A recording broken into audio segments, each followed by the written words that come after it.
So this next little set is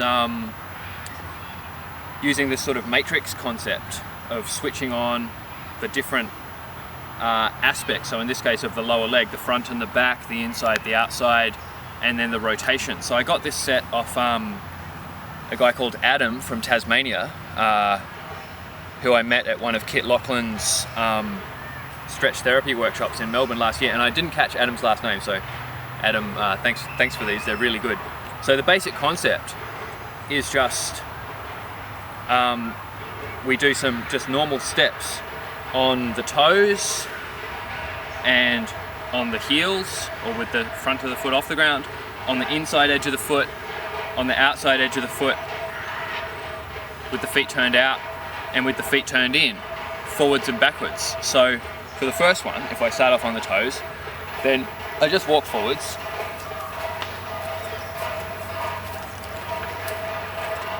So I do my walk forwards, and you'd want to take enough steps to really feel it. So I like to do these quite long distances and get a lot of work in the calves. But anyway, just for this, we'll just do a little bit.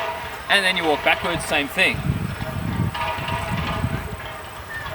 And so what you find, obviously, is that each one's going to force different parts of the foot and lower leg to work. So a lot of us don't use our toes very much. So in your normal step, you might just be walking like this with the toes doing absolutely nothing. And then if you come up on the toes, then all of the muscles of the arch of the foot and the calf have to work, and see how the toe flexors all have to work to stabilize. And then when I'm walking, they have to work to stabilize and to push off.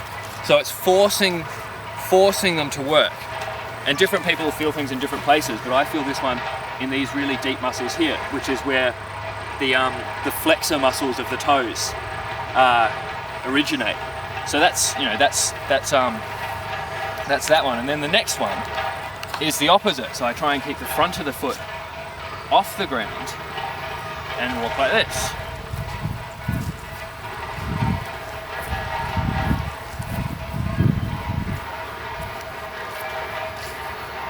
So obviously, keeping the feet strongly dorsiflex, and then I walk backwards. So this one is forcing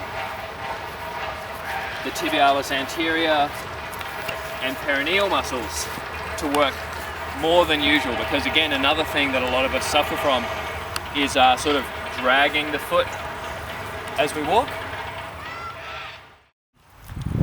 Yeah, so a lot of people sort of drag the foot when they walk, and so doing it this way forces us to switch these on and just do any of these stepping patterns at least enough to get strong sensation in whatever part of the lower leg's being forced to work. So in this case, this area. Okay, so then that's the sagittal plane, if you like, the front back side. So now we can get into the frontal plane, which is the inside outside. So I'll do the same thing, walking now on keeping the inside edge of the foot off the ground, walking on the outside edge of the foot. And so again, with a lot of these patterns, what will tend to happen is when people first start them is they'll just do that to the foot and then keep the foot like a dead rigid thing and just do this sort of waddle. But really we want to exaggerate what's taking place in the foot. So I want to still go down and then actually be toeing off these 2 or 3 toes as I step. So I want to still be rolling the foot on the ground and toeing off.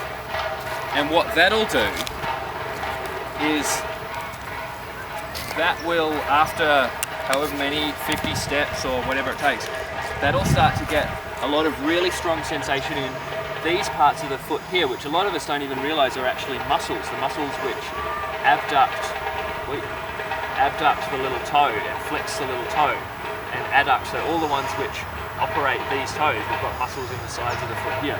And of course, the muscles which pull the ankle up, pull the arch up. The tibialis posterior, flexor pallicis longus, and all of that sort of stuff in here. So we've got that one, walking forwards and walking backwards. same thing. And of course, another good thing we're doing is just feeding sensation to the sole of the foot, all of those nerve endings on the outside edge of the sole of the foot. Okay, and then again, it's opposite. So the opposite is going to be keeping the outside edge of the foot off the ground, keeping the inside edge of the foot on the ground, and then walking forwards. So again, we have to watch for the tendency to make the foot rigid. We want to be getting a strong toe off, in this case off the big toe, and also the second toe. So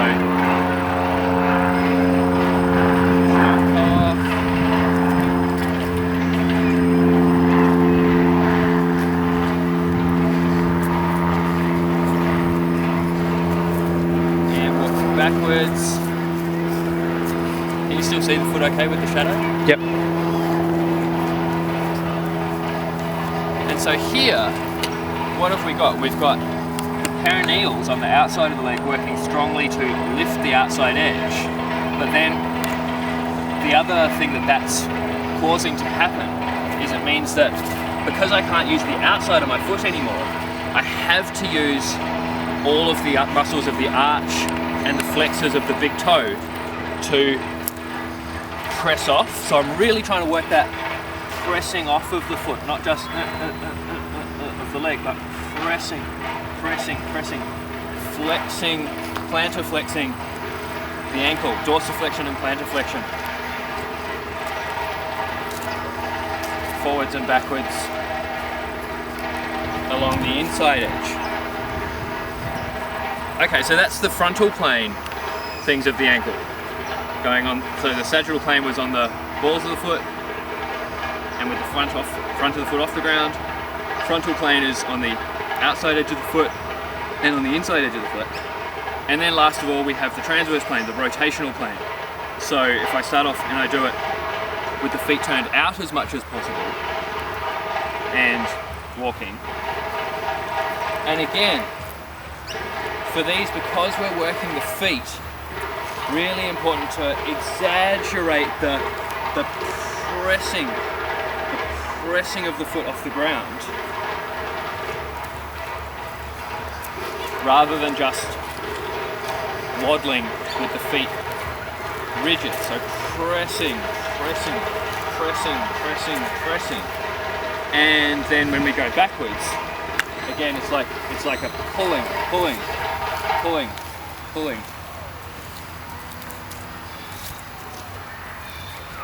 And so what this is doing is it's actually forcing us to use the movements of inversion and eversion of the ankle. So in this case, if I just keep the foot rigid, I can do it all from the hip and just go like this. But if I exaggerate what's going on at the foot, then when I reach back with the foot, the inside edge touches the ground first, and then to pull myself back, I have to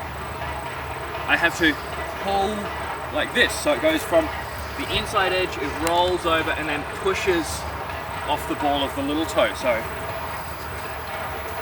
hopefully you can see that going on. And then when I'm going forwards, it's the opposite. The outside edge touches first, and then if we look at this foot, then it rolls over and pushes off the big toe.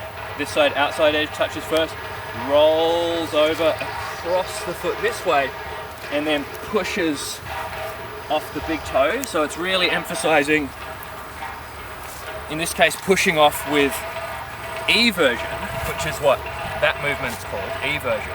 And then inversion, this one, is what's being emphasized when I walk backwards. So that's great. And then the last one in this set is this one, walking with the toes turned in as much as possible. So, it feels weird in the hips, but again, trying to press off the foot as much as possible. So in this case, I'm pulling myself forwards with that inversion, plantar flexion and inversion. So a lot of work in that deep posterior compartment, the tibialis posterior and flexor hallucis, those ones which we neglect and the ones which switch on the arch and stabilize the foot. And then when I'm going backwards, it's the opposite. So now I'm pressing myself backwards with eversion. So I'm landing on the outside edge of the foot in inversion, and then the foot rolls over into eversion and presses me backwards with the big toe.